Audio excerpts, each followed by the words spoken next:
Ya tentu orang mencari istri itu kan karena ada dasar pilihan. Mungkin rupanya kurang menarik tapi akhlaknya bagus. Mungkin akhlaknya sedang-sedang saja tapi potongannya cakep, masih ada pilihan. Sudah potongan jelek, akhlak bejat. Emangnya lu milih merem tempo hari ya?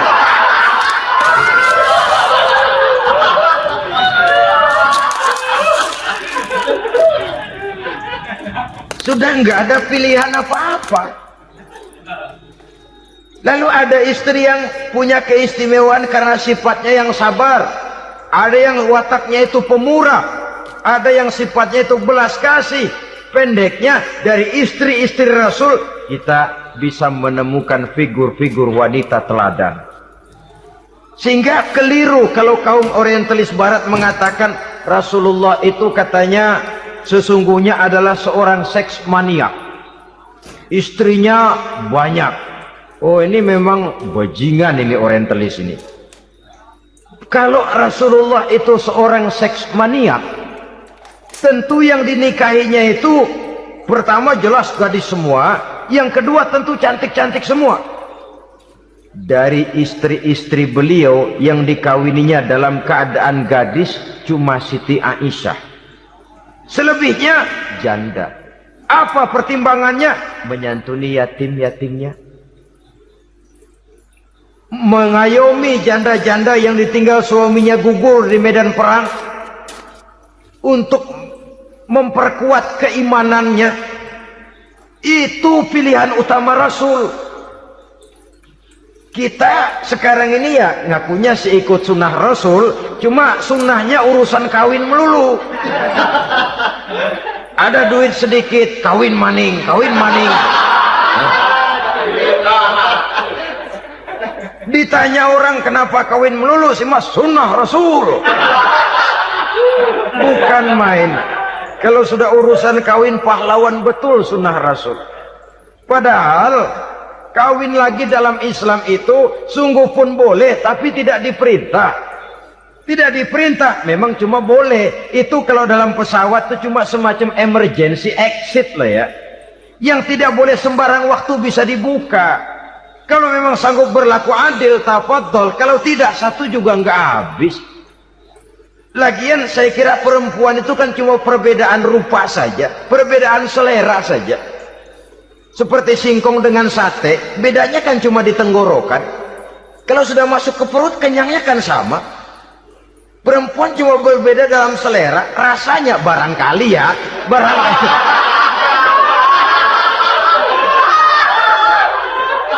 Barangkali tidak jauh beda.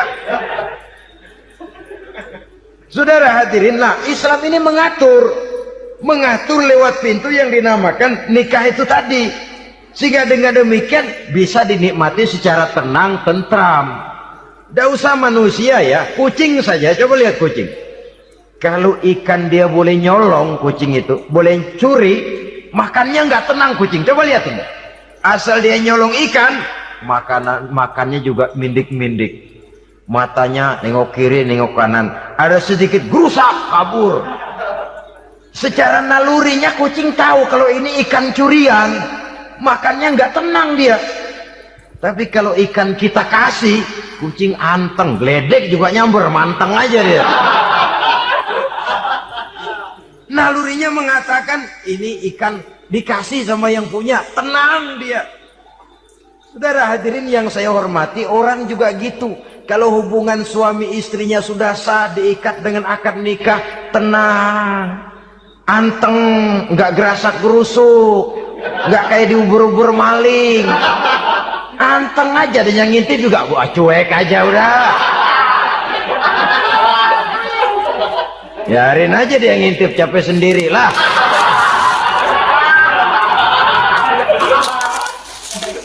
Tapi kalau nyuri-nyuri, coba lihat dah. Mana di kebun banyak nyamuk, ansip mukul tiang listrik, dia yang bingung. Islam ini sesungguhnya memudahkan jalan, saudara-saudara. Jadi sebagai social agent, wanita bisa berperan untuk itu, apalagi untuk hal-hal yang menyangkut wawasan kemanusiaan, di mana kaum wanita karena emosinya lebih tinggi daripada kaum wanita laki-laki, dia sangat peka terhadap masalah-masalah yang menyangkut kemanusiaan. Hatinya mudah tergugah, perasaannya cepat terenyuh, dengan penderitaan dia cepat tergugah. Dia bisa menjadi social agent tanpa harus melupakan fungsi utama sebagai istri dan sebagai ibu dari anak-anaknya, sebagai istri dari suaminya. Saudara hadirin yang saya muliakan, dahulu Al-Quran pernah menceritakan betapa istri-istri pembesar di istana mewah di zaman Nabi Yusuf, kalau istilah sekarang nyonya-nyonya jet set, nyonya-nyonya VIP, betapa mereka mau memporak-porandakan keimanan seorang pemuda seperti halnya Nabi Yusuf alaihi salam. Dan Nabi Yusuf kemudian ternyata tidak mau jadi gigolo yang kerjanya hanya menyenangkan wanita-wanita jet set kelas VIP ini tadi. Sesungguhnya ini cuma satu simbol yang kejadiannya bisa saja terjadi pada zaman modern dalam versi dan kondisi yang berbeda.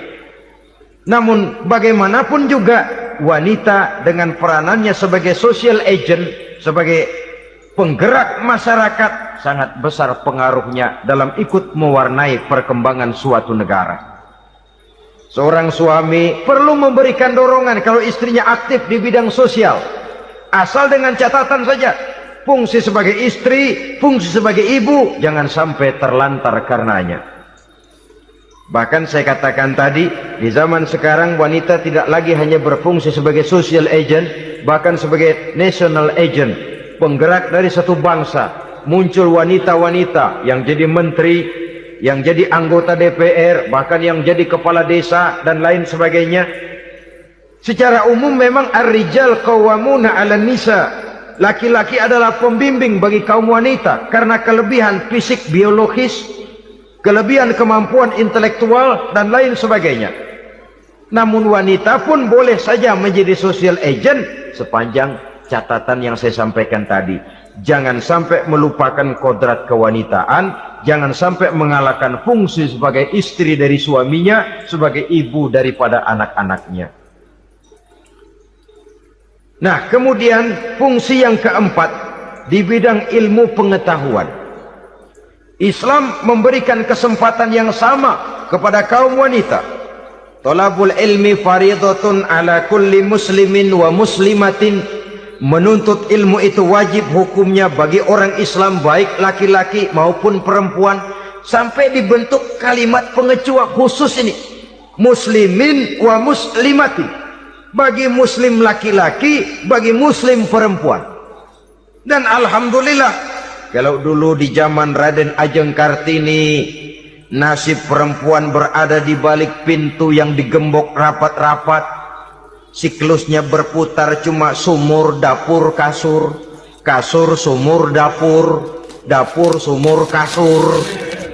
Melingkar di situ satu saja peranan kaum wanita. Memberontak jiwa Raden Ajeng Kartini, menuntut persamaan bahwa wanita berhak maju sama dengan laki-laki. Entah Islam sejak 14 abad yang lalu sudah mencanangkan ini, menuntut ilmu wajib bagi laki-laki dan perempuan beragama Islam. Orang Islam baik dia laki-laki, baik dia perempuan, wajib menuntut ilmu. Ilmu dalam artian umum, tidak hanya sekedar fikih tauhidnya, ya di bidang kedokteran, di bidang teknik, di bidang hukum dan lain sebagainya. Ini yang perlu dibanggakan. Kalau perlu, ini yang perlu diadakan kontes. Kontes IQ, wanita yang paling berprestasi di bidang ilmiah, wanita yang punya prestasi di bidang menjaga kelestarian lingkungan hidup, wanita yang punya prestasi menggerakkan sosial, menyantuni yatim piatu, memelihara kesehatan. Adakan kontes macam itu untuk mendorong. Ini enggak, kalau kontes yang diukur betis, bibir, pinggul, payudara, lubang hidung, ukur sekalian kita. Apa manfaatnya? dan apa unsur pendidikan yang ada di dalamnya. Tidak menguntungkan, tidak mendidik, dan tidak membawa manfaat. Kecuali lalu yang timbul pola hidup konsumen, pola hidup konsumer, pola hidup yang material, pola hidup yang pola hidup yang gemerlapan. Ya, kalau oleh anak-anak muda yang terjangkau, kalau tidak, dia hanyut ditelan mimpinya. Dia ingin bergaya hidup jet set. Sementara dia dihadapkan oleh kenyataan bahwa dia tinggal di kampung. Ibu bapaknya orang kampung. Dan lain sebagainya. Jiwanya berontak. Terjadilah kegalauan. Terjadilah kerancuan. Terjadilah komplikasi. Perang di batin. Antara keinginannya dengan lingkungan nyata yang dihadapinya. Dan kalau sudah ada gejala semacam itu, penyakit-penyakit kejiwaan akan mudah muncul. Ini gejala terutama buat orang-orang yang tinggal di daerah transisi. Kota besar bukan, kampung banget juga enggak. Daerah cekak. Akibatnya gayanya ya sering gaya enggak karu-karuan. Gaya kepalang tanggung jadinya. Saudara hadirin yang saya muliakan, akhirnya apa? Santri tapi lagunya kayak koboi. Koboi tapi sesungguhnya santri. Saudara hadirin yang saya hormati, maka di bidang ilmu pengetahuan wanita mempunyai peranan yang sangat besar. Dia bisa tampil dengan karya-karya ilmiahnya yang membawa manfaat bagi perkembangan agama, bangsa dan negaranya. Majulah kaum wanita dengan ilmu pengetahuan, tuntutlah ilmu seluas-luasnya. Kita hidup di satu negara yang merdeka, kita beragama yang memberikan satu keyakinan bahwa menuntut ilmu merupakan kewajiban, bahwa peranan wanita tidak hanya di belakang dapur, lain sebagainya yang seluruhnya terpantul dari dinamika kehidupan kaum wanita. Saudara-saudara kaum muslimin rahimakumullah. Kemudian yang kelima, peranan wanita dalam bidang agama. Kita bersyukur sekarang ini gejalanya dimanapun pengajian, biasanya lebih ramai pengajian ibu-ibu dari bapak-bapak. Peringatan hari-hari besar keagamaan, biasanya lebih ramai ibu-ibu daripada bapak-bapak. Pengajian ibu lebih ramai. Padahal kalau bicara sibuk, lebih sibuk ibu daripada bapak misalnya. Kalau sudah pengajian bapak-bapak, biasanya pengajiannya ramai cuma 3 giliran itu. Pembukaan, maulid, penutupan. Kalau sudah yang rutin pengajian tiap minggu, 3 pojok yang ngaji. Yang atu nguap, yang atu pules, yang atu ngiler. Saudara hadirin yang saya muliakan, ada badan kontak majelis taklim yang merupakan wadah daripada kegiatan ibu-ibu. Ada Ittihadul Muballighat, Persatuan Muballighat, ada Persatuan para Asatizah, dan macam-macam lagi peranan ibu-ibu di dalam kehidupan beragama. Tapi sesungguhnya harus dimulai dari bagaimana si ibu mewariskan jiwa agama kepada anak-anaknya di rumah tangganya. Kalau itu gagal, dia mau melangkah ke masyarakat, dia sudah gagal sejak awal sesungguhnya. Keberhasilannya dia menata masyarakat akan mengakibatkan dia nanti bernasib seperti Nabi Nuh.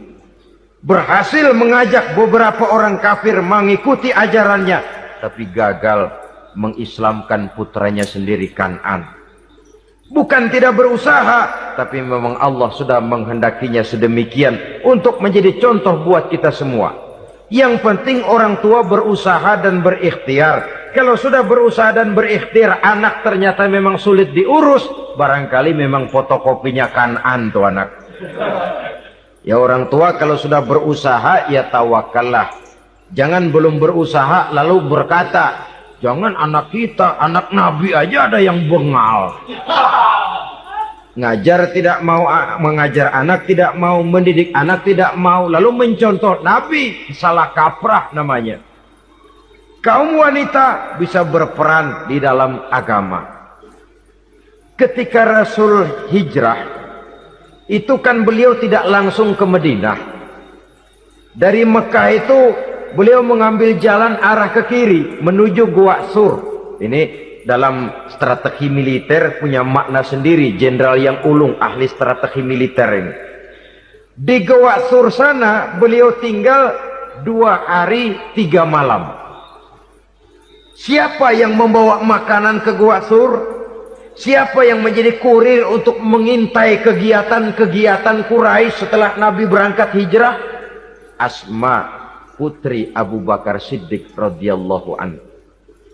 Jadi kurir, jadi spion, membawa makanan untuk Rasul dan ayahnya di Gua Sur. Ini peranan wanita.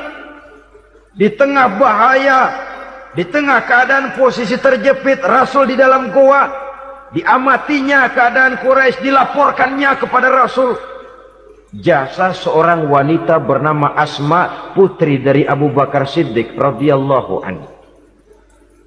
Rabi'atul Adawiyah, seorang sayyidah sufiyah, ahli tasawuf yang terkenal dengan ajaran cintanya kepada Tuhan. Dia bisa menjadi tokoh wanita dalam gerakan sufi oleh karena kegiatannya di bidang agama, dalam arti mujahadahnya kepada Allah Subhanahu wa ta'ala. Dia korbankan bagian besar daripada hidupnya untuk mengabdi kepada Allah. Setelah suaminya meninggal, seumur hidup dia tidak pernah nikah lagi. Bukan tidak cantik, cantik. Bukan tidak ada yang mau, banyak yang meminang. Bahkan diantaranya termasuk Sufyan Tsauri, seorang tokoh juga, pernah mencoba meminang beliau. Kata Sufyan, Rabi'ah, bagaimana? Kamu kan janda? Iya. Lalu, saya kan duda. Jadi bagaimana? Daripada kita masing-masing sendiri-sendiri kan lebih baik kita join. Maksud kamu apa? Saya mau meminang kamu. Boleh? Tapi mas kawinnya saya minta engkau jawab 4 pertanyaan saya. Kalau bisa, diri saya seutuhnya saya berikan kepada kamu. Kalau tidak, tidak usah saja. In ajabtani fi 4 masail fa ana laka. Kalau engkau sanggup menjawab 4 pertanyaan saya, seluruh diri saya bulat-bulat saya serahkan kepada kamu. Yang pertama, Sufyan, semua orang kan bakalan mati. Iya. Ya soal mati sih sama, mati. Cuma hakikat mati kan lain-lain. Ada yang matinya itu husnul khatimah, mati baik di akhirnya. Lagi ngaji, mati. Lagi baca Quran, mati. Lagi sholat, mati. Lagi dengar ceramah, mati. Lagi sodako, mati. Itu mati-mati yang su'ul khatimah. Ada yang mati itu mati yang husnul khatimah, maksud saya. Ada mati itu yang disebut su'ul khatimah, jelek di penghujungnya. Lagi nyekek botol, mampus. Lagi banting kartu, plak, plak, habis. Lagi makan riba, mati. Lagi zina, mati. Lagi nipu, mati. Kira-kira kalau saya nanti mati, su'ul khatimah apa husnul khatimah? Loh, saya nggak tahu, kamu mati saja belum. Tidak bisa kamu jawab, tidak bisa. Yang kedua, setelah mati kita masuk ke alam kubur. Di kubur kita akan dapat nikmat kubur atau azab kubur. Hari itu kira-kira saya dapat nikmat apa dapat azab? Saya tidak tahu. Di padang mahsyar setelah ditimbang kita dapat kitab di tangan kanan kalau baik, di tangan kiri atau dari belakang kalau jahat. Hari itu saya dapat kitab di tangan kiri apa tangan kanan? Saya nggak tahu. Yang keempat, orang akan lewat di atas sirat. Yang selamat sampai surga, yang celaka sampai ke neraka. Kira-kira saya yang selamat apa yang celaka? Wah, kata Sofyan, gua nggak tahu, udah butek dah lempangan itu deh. Kalau kau tidak tahu, Sofyan, tidak bisa jawab 4 pertanyaan ini, maaf saja, lamaranmu saya tolak. Dan saya tidak akan nikah. Ini yang saya khawatir. Maka dia terkenal sebagai Sayyidah Sufiyah, tokoh wanita dalam dunia sufi. Dan artinya wanita bisa berperan banyak dalam bidang agama. Sebagai pengasuh majelis taklim, sebagai pengasuh yatim piatu, sebagai gerakan-gerakan keagamaan yang positif dan lain sebagainya. Ini dimungkinkan karena Islam menunjang harkat dan martabat kaum wanita. Maka majulah